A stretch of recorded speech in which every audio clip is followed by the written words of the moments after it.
apart from being Minister for Information Technology, you also head the Sports Ministry, and very interestingly, Neeraj Chopra won another gold. Now, usually, जब कोई बड़ा खिलाड़ी बड़ा पदक international tournaments में जीतता है तो कुछ ना कुछ मतलब इतनी सारी डिस्ट्रैक्शंस होती हैं, लगता है कि ये बह गया भटक गया।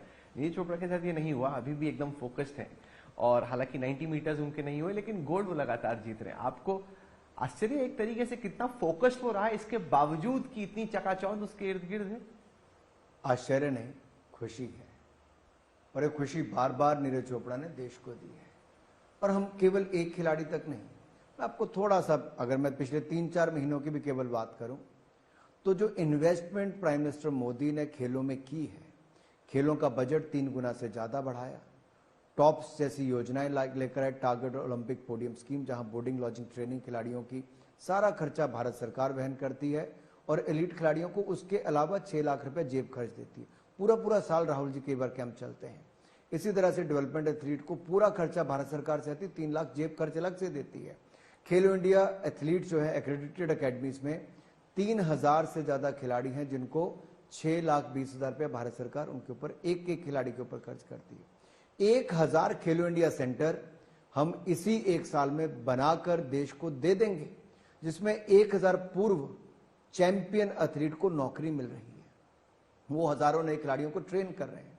फिर ऐसे साइट ट्रेनिंग सेंटर्स हो, खेलो इंडिया अकेडमीज हो, ये बहुत सारी हमने खोली हैं। 23 नेशनल सेंटर ऑफ एक्सीलेंस है। ये पीछे जो ताकत लगती है वो दिखती, वो इसका परिणाम है। और दूसरा, प्रधानमंत्री मोदी जो स्पोर्ट्स लवर भी हैं, स्पोर्ट्स प्रमोटर भी हैं, और साथ में खिलाड़ियों का मनोबल बढ़ाने के लिए खिलाड़ी को जब समय होता है उसको और उसके परिवार से मिलते हैं। फॉर एग्जाम्पल 18 वर्ष का प्रज्ञनंदा चेस के महान खिलाड़ियों में से एक, वर्ल्ड चैंपियनशिप में, वर्ल्ड कप में जो फाइनल्स में पहुंचे, देश के लिए बहुत बड़ी बात थी। विश्वनाथ आनंद के बाद केवल वही ये कर पाए, और मैग्नस कार्लसन को उन्होंने 16 साल की उम्र में हराया। 10-12 साल की उम्र में ग्रैंड मास्टर और फिर इंटरनेशनल ग्रैंड मास्टर बनना ये छोटी बात नहीं है। लेकिन ऐसे बहुत सारे हमारे खिलाड़ी चेस में अच्छा कर रहे हैं। हमारी अंतिम पंगाल को देखिए, प्रिया को देखिए, ये अंडर 20 की वर्ल्ड चैंपियन बनी है रेसलिंग में, और अंतिम बंगाल ने तो दूसरी बार अंडर 20 वर्ल्ड चैंपियनशिप जीती है। अदिति को देखिए, अंडर 17 में आर्चरी का वर्ल्ड कप जीतने वाली सबसे युवा खिलाड़ी बनी है। इसी तरह से ही हमारे सात्विक और चिराग शेट्टी ने बैडमिंटन में बहुत अच्छा किया है।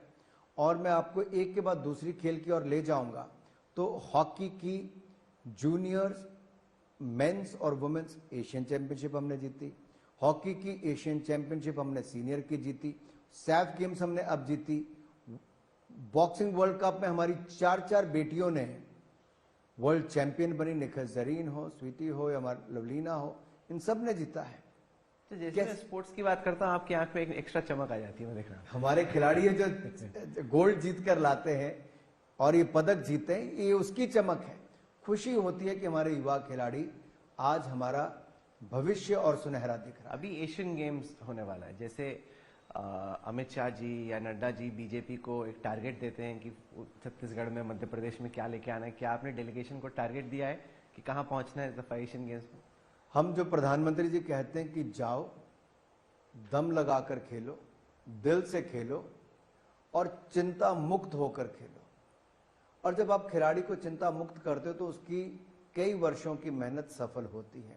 टोक्यो ओलंपिक्स में आज तक के सबसे ज्यादा मेडल 7, पैरालंपिक्स में 19, डेफ ओलंपिक्स में 20 और कॉमनवेल्थ गेम में 22 गोल्ड आज तक के सबसे ज्यादा। फिर थॉमस कप जीतना जो आज तक नहीं जीते थे। ये एक के बाद ऐसी अनेक उपलब्धियां पिछले 2 वर्षों की मैं आपको बता सकता हूं, जो खिलाड़ी पर बगैर दबाव डाले खिलाड़ी की बेस्ट परफॉर्मेंस आई। तो एशियन गेम्स के लिए मैं इतना ही कहूंगा, जितने मेडल हम आज तक जीते हम उससे ज्यादा जीतने वाले हैं, क्योंकि अभी हाल में जो चाइना में हुआ, जो वर्ल्ड यूनिवर्सिटी गेम्स हुई, भारत ने 60 साल में केवल 18 मेडल जीते थे।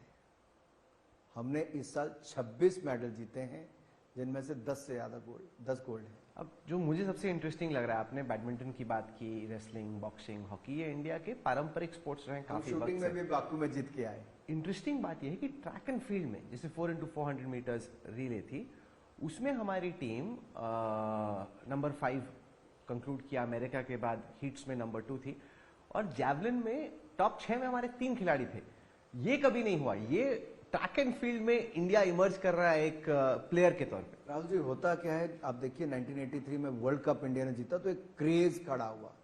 ऐसे जब आपने रेसलिंग में, बॉक्सिंग में और बाकी खेलों में मेडल जीतने शुरू किए तो और खिलाड़ी उसमें आते हैं। तो दोनों एफर्ट चलती है, सरकार की भी, खिलाड़ी की भी।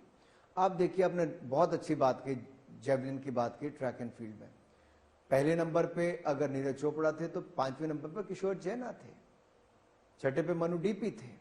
इसी तरह से ट्रैक एंड फील्ड में आपने बिल्कुल ठीक कहा, हीट में जो हुआ वो सब देश ने देखा, नंबर 2 पे आए। लेकिन फाइनल्स में भी अगर आप देखोगे तो भारत ने नेशनल रिकॉर्ड भी बनाया, एशिया का रिकॉर्ड भी तोड़ा है। और उसमें मैं राजेश रमेश और मोहम्मद आनस और मोहम्मद जैकब वगैरह सबसे बात कर रहा था अभी नेशनल स्पोर्ट्स डे पे। तो मैंने उनसे पूछा कि भाई ये यूएस के खिलाड़ी ने जाते जाते आपको जो एल्बो मारी है कैसे? तो देखिए पल होते हैं। अब how do you take this? You don't expect this at the international level, but when it happens, उसके कुछ पल गए और उतने ही पल में बहुत फर्क पड़ता है जी।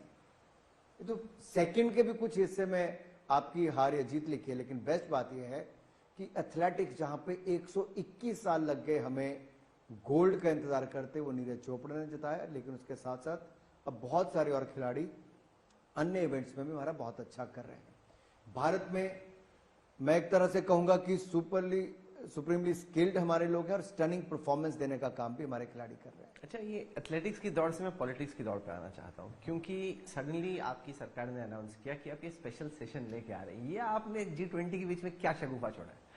स्पेशल सेशन होते रहते हैं राहुल जी। नहीं, होते नहीं रहते, ये तो बहुत ही कम।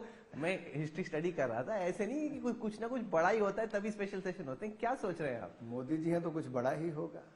अगर मात्र 2-2.5 साल में भारत को नई संसद दे दें आजादी के अमृत महोत्सव में, आजादी का अमृत महोत्सव मनाते हुए देश के 2 लाख से ज्यादा कार्यक्रम हो, करोड़ों भारतीय जुड़े, हर घर तिरंगा अभियान में हर घर पे तिरंगा झंडा फहराया जाए। 370-35 के बाद तो जम्मू कश्मीर के भी हर घर में तिरंगा। और आपको याद होगा लाल चौक पे मैं जब 2011 में कलकत्ता से कश्मीर यात्रा करते गया तो मुझे गिरफ्तार किया गया था। अरुण जेटली जी, सुषमा स्वराज जी को गिरफ्तार किया गया। उससे पहले मुरली मनोहर जोशी जी और नरेंद्र मोदी जी को भाजपा ने जब वहां पे तिरंगा यात्रा लेके चले तब उनको गिरफ्तार किया गया एकता यात्रा के दौरान। कश्मीर में तिरंगा फहराना भी एक तरह से अपराध माना जाता था, लेकिन आज 370-35 से हटने के बाद देश के किसी भी कोने में, चाहे जम्मू कश्मीर हो, कोई भी हो, तिरंगा झंडा फहराया जाता है। और लाल चौक तो आज पूरे तिरंगे में लहराता है। ये क्यों हुआ है? मोदी है तो मुमकिन है। आपने कहा बड़ी चीजें करते हैं।